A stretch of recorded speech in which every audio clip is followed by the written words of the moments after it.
Yo y Daniel Fredes nos vamos a sumergir en el pasado para traerles este asombroso video sobre Pangea y sobre todo el Triásico. Imaginen un planeta con un solo continente, un mundo donde no había glaciares, donde los veranos eran hambrientos y los inviernos eran cálidos. Esto no es un planeta alienígena, es la Tierra hace más de 250 millones de años atrás.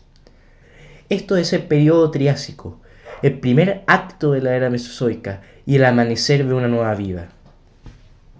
Antes de sumergirnos en el Triásico, es crucial entender dos conceptos clave. Pangea, del griego que significa todas las tierras, fue un supercontinente que reunió a casi toda la masa terrestre del planeta. Se formó hace unos 320 millones de años y comenzó a fragmentarse en el Triásico, el periodo que veremos a continuación. Tectónica de placas. Es la teoría científica que explica cómo se mueve la Tierra.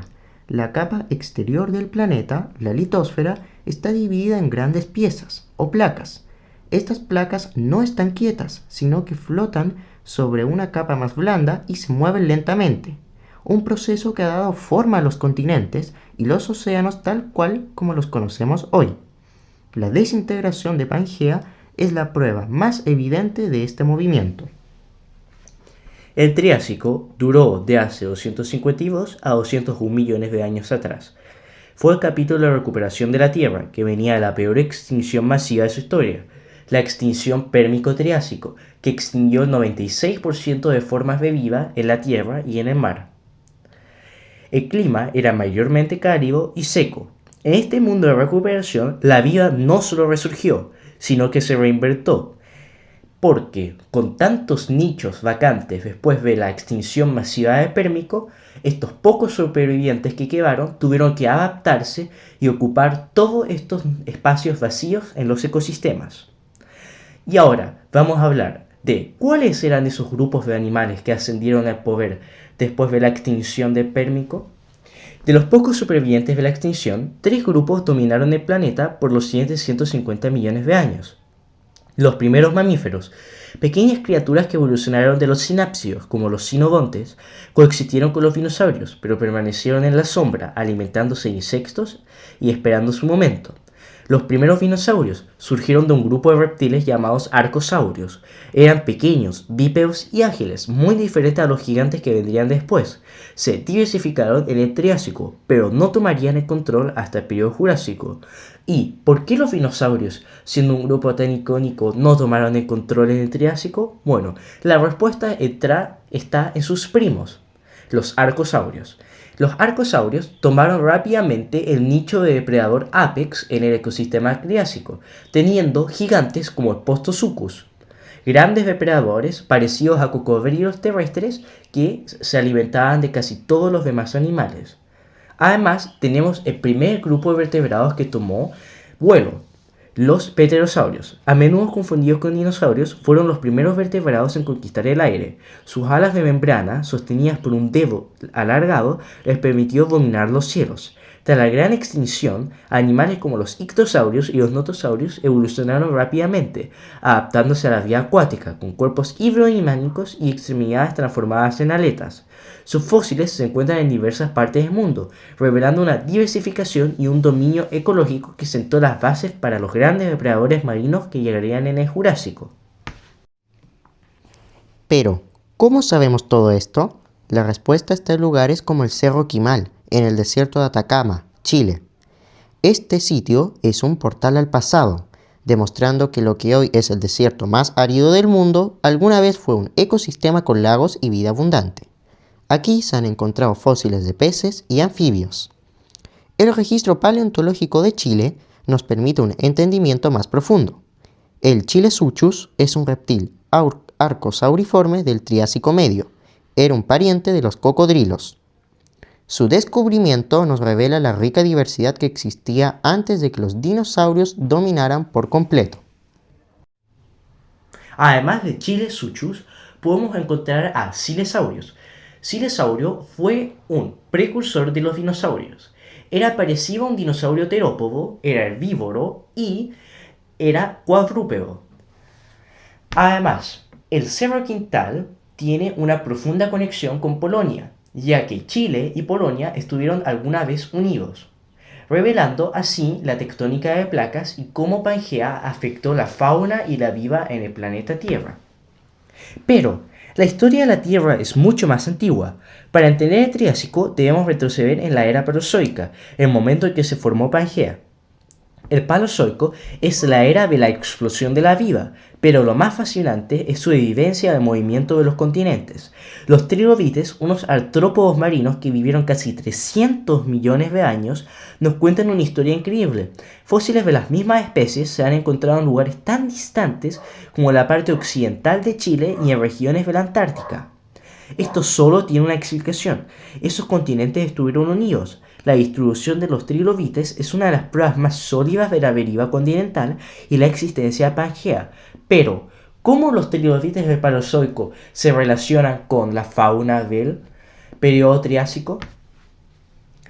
El Lystrosaurus fue un símbolo de la vida en el Triásico inferior, ya que no solo sobrevivió a la gran extinción, sino que prosperó. Sus fósiles se han encontrado en la India, Sudáfrica y la Antártida, continentes que hoy están separados por vastos océanos. Esta distribución de un animal terrestre es una prueba irrefutable de que estas masas de tierra estuvieron unidas en el supercontinente Pangea. Y aquí viene la conexión. El mismo motor geológico que unió a los continentes para formar Pangea y luego los separó durante el Triásico es el que causa los sismos hoy en día. Las placas tectónicas siguen moviéndose y en los límites donde se chocan, se deslizan o se separan, liberan la energía que percibimos como terremotos. La historia de los continentes y de la vida está escrita en las rocas y en los fósiles, desde el Paleozoico con los trilobites hasta el Triásico con los primeros dinosaurios.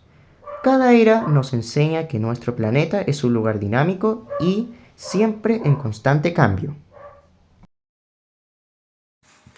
Y para concluir, vamos a hablar de la primera persona en proponer la existencia de Pangea. Hemos visto cómo los fósiles nos presentan un enigma, criaturas terrestres idénticas en continentes, separados por océanos inmensos. Este misterio no es solo biológico, es fundamentalmente un rompecabezas geológico.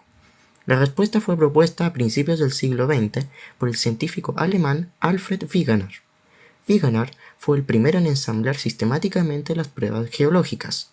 No se fijó solo en el contorno de los continentes, sino en la continuidad de las propias rocas. Se dio cuenta de que antiguas cadenas montañosas como los Apalaches en Norteamérica se alineaban geológicamente con las montañas de Groenlandia y Escandinavia. Eran los restos de una única y gigantesca cordillera que fue desgarrada cuando los continentes se separaron. Pero su evidencia más poderosa provino del estudio de los paleoclimas. Wegener encontró depósitos de carbón en la Antártida, un mineral que solo se forma en climas tropicales y pantanosos. A su vez descubrió marcas de glaciares, rocas pulidas y depósitos de sedimentos llamados tilitas en desiertos de África, Sudamérica e India. Estos hallazgos eran geológicamente imposibles en las posiciones actuales de los continentes. La única explicación era de que estas masas de tierra estuvieron una vez agrupados en distintas latitudes formando un supercontinente, Pangea. Vamos a mostrar una parte de nuestra colección de fósiles de trilobites para ejemplificar la creación de los continentes. Aquí tenemos el fósil de trilobite, el Taira kingi de Utah. Acá tenemos el fósil de trilobite, ya que este se extrajo desde las montañas de Sichuan en China. Y acá otro trilobite también de las montañas de Sichuan en China. La colección. Acá tenemos un Yunnacephalus yunnaensis del Cámbrico, también de las montañas de Sichuan en Yunnan. Acá tenemos un Chronocephalus que, a diferencia de estos otros, es de China y es del Silúrico, que también fue hallado en las mismas montañas. Después tenemos otro espécimen del Cámbrico de Yunnacephalus y finalmente uno sudamericano, un trilobite del periodo Ordovícico de Bolivia, de las montañas de los Andes. Entonces, como conclusión que podemos sacar con esto, Todos estos fósiles de trilobites son gracias a las mismas fuerzas que generaron el continente Pangea, ya que todos estos fósiles fueron criaturas que habitaron el mar y terminaron en lugares de altitud muy alta, demostrando así el movimiento de las placas y el choque de continentes. Espero que les haya gustado nuestro video en cooperación de Daniel y Maximiliano.